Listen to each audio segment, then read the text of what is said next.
Amados, bom dia, queridos. Que a graça de nosso Deus Pai, essa graça que nos salvou, que nos resgatou, que nos justificou, que nos regenerou, essa graça que nos capacita, que nos fortalece, que nos instrui, nos educa a vivermos de forma justa, o amor de Jesus Cristo, que foi demonstrado naquela cruz, e a paz que excede todo entendimento, esteja com cada um de nós nessa manhã. Afinal, terminamos mais uma semana, mais um ciclo, e estamos terminando esse tema sobre a justificação. E é maravilhoso, queridos, quando nós temos essa disposição que vem do Senhor para as nossas vidas, nosso coração, de a cada dia olharmos para a palavra de Deus, olharmos para o nosso coração e vermos o quanto que a palavra de Deus pode preencher os vazios que existem na nossa alma, no nosso coração, corrigir a forma de pensar, que muitas vezes é equivocada, corrigir os nossos desejos, os nossos afetos, que muitas vezes estão desalinhados, dar um norte, uma direção para as nossas vontades e assim nos ajudar, né, amados, a caminhar de forma segura para a eternidade. O que nós vemos, amados, no mundo e em nós mesmos é uma ânsia, uma necessidade, uma busca constante por coisas que estão por vir. Nós muitas vezes vivemos olhando para o futuro. O que me espera, o que eu vou conseguir, quais são os meus planos para 2026, quais os meus sonhos que eu devo realizar, onde que meu filho vai trabalhar, com quem minha filha vai casar, onde é que eu vou morar. E a gente vive nesse afã, nessa ânsia de coisas que estão por vir. Isso, até certo ponto, é saudável. Até certo ponto, faz parte da nossa vida. Estamos vivendo, temos um mundo pela frente, uma vida que Deus nos concedeu. O problema é quando essas coisas se tornam o nosso Deus. E nós deixamos de olhar para aquilo que Cristo já fez e já conquistou no passado. O passado, amados, define o nosso presente e muito mais, define a nossa eternidade. Aquilo que Cristo já fez, aquilo que Cristo conquistou naquela cruz, para nos justificar diante de Deus, é tudo que nós precisamos, realmente, na nossa vida. As demais coisas, nós podemos viver sem. Mas sem o sacrifício de Cristo, a nossa vida, ela termina. Quando partirmos desse mundo, termina no sentido de condenação, que é o contraste da salvação.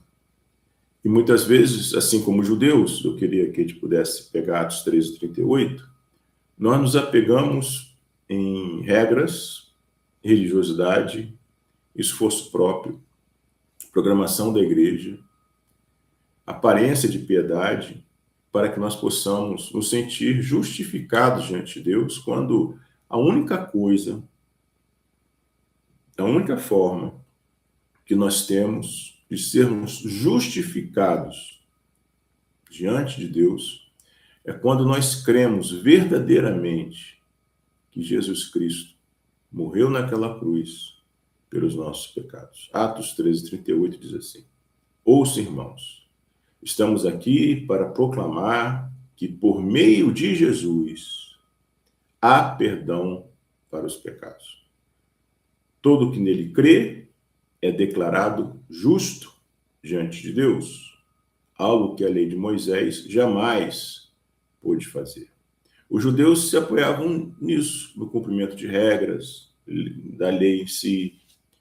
O judeu achava que o fato dele ser da descendência de Abraão garantia um lugar para ele no paraíso. Quando Jesus, diversas vezes, falando com os fariseus, Mateus 23 é um texto bastante duro contra a religiosidade dos fariseus.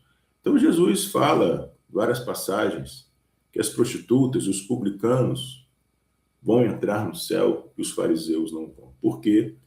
Não é a religiosidade, não é aquilo que nós podemos fazer que nos garante a eternidade, mas aquilo que Jesus já fez. E aquilo que Jesus já fez, ele só passa a ser parte da nossa vida quando nós verdadeiramente cremos. E o texto aqui fala que todo que nele crê é declarado justo.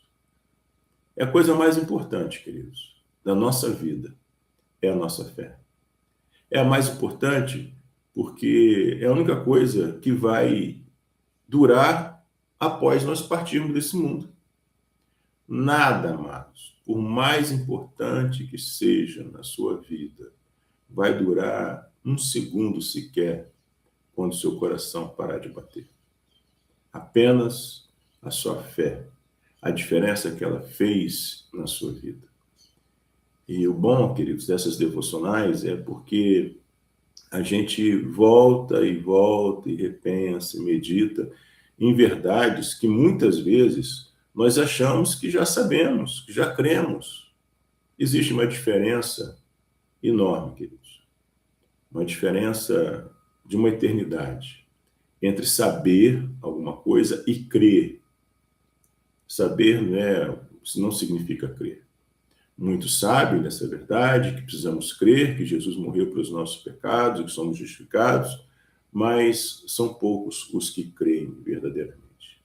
E qual que é a diferença? Aquele que crê é verdadeiramente transformado na sua forma como vive, na sua identidade, nas suas prioridades, na forma como pensa, na forma como sente, na forma como age, como se relaciona, como prioriza as coisas do seu mundo, na sua vida. Então, é importante que a gente esteja constantemente olhando para o nosso coração e ver se realmente nós estamos entre aqueles que creem em Jesus. Romanos 3:23 diz assim: pois todos pecaram, estão destituídos da glória de Deus, ou, dependendo da versão, NVT, diz que não alcançam o padrão da glória de Deus. E esse aqui é um termo interessante, né, gente? Porque aqui não deixa ninguém de fora. Romanos 3, 9, 10 e diante fala que não há um justo, ninguém busca Deus. Então aqui, queridos, põe toda a humanidade num único pacote. Por mais que o homem se ache muito diferente uns dos outros, até certo ponto nós somos, temos nossa identidade, mas com relação a Deus, todos estão destituídos, estão afastados do Senhor. Mas Ele, em sua graça, nos declara justos por meio de Cristo Jesus, que nos resgatou do castigo por nossos pecados. Deus apresentou Jesus Cristo como sacrifício pelo pecado, com o sangue que Ele derramou, mostrando assim a sua justiça em favor dos que creem. Amados, então, o que o texto aqui nos diz é que nós já ouvimos essa expressão divisor de águas, né? Então, é uma expressão que mostra um rio que desce, e ali você tem uma estrutura onde a água ou vai para a esquerda ou vai para a direita. Então, divide. A morte de Jesus, o sacrifício de Jesus, a pessoa e obra de Jesus, ela divide a humanidade entre os justificados e os condenados. Outro dia eu estava fazendo um estudo assim, bem superficial, mas eu acho que faz algum sentido, sobre o número de pessoas que já existiram desde Adão até hoje. E a estimativa é que para cada pessoa viva, hoje, já existiram 14 pessoas. Então, se hoje nós temos, vamos supor, 10 bilhões de pessoas, tem menos, né? Só para arredondar, para cada uma já existiram 14. Então, nós teríamos 10 vezes 14. Então, nós teríamos 140 bilhões de pessoas. além das que estão vivas. Então, mais de 100 bilhões de pessoas. 100 bilhões de pessoas é muita gente. São 1.000 milhões de pessoas. Amados, e todas essas pessoas que já existiram, que existem e que vão existir, terão a sua eternidade definida pela sua relação com essa verdade, aquilo que Cristo fez naquela cruz. Veja o poder de algo que já foi feito por nós e que chega até nós. E que muitas vezes, amados, nós olhamos para essa verdade com um verdadeiro desdém. Nós olhamos para essa verdade de uma forma distante, apática, de uma forma meramente conceitual, intelectual. Não olhamos para essa verdade como algo que desafie o nosso coração, que desafie a nossa forma de viver. Não pode ser assim. Então, queridos, nós estamos terminando essa semana da justificação e é importante, né, que a gente entenda a graça que nos alcançou, aquilo que Cristo já fez, e a evidência de que nós entendemos o que Cristo fez naquela cruz, a evidência mais prática, direta, que a gente pode olhar para a nossa vida e ver se tem essa evidência ou não, é a forma como nós lidamos com o pecado. Quando nós entendemos o que Cristo fez. A minha relação com o pecado, ela muda. Totalmente.